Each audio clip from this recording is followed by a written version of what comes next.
Service in Ruskin has issued a severe thunderstorm warning for Northwestern Highlands County in South Central Florida, Southeastern Polk County in Central Florida, until 7:15 p.m. Eastern Daylight Time. At 6:44 p.m. Eastern Daylight Time, a severe thunderstorm was located near Sebring, moving northeast at 25 miles an hour. Hazard, 60 miles an hour wind gusts and half-dollar size hail. Source, radar indicated. Impact, hail damage to vehicles is expected. Expect wind damage to roofs, siding, and trees.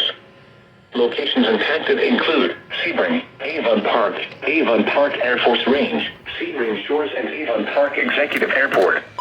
Prepare immediately for large hail and damaging winds.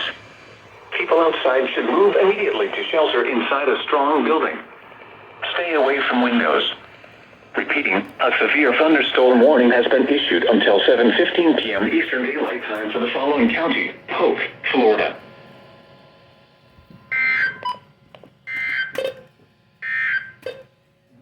These are the 6 p.m. observations for the local area on Monday, April 4th.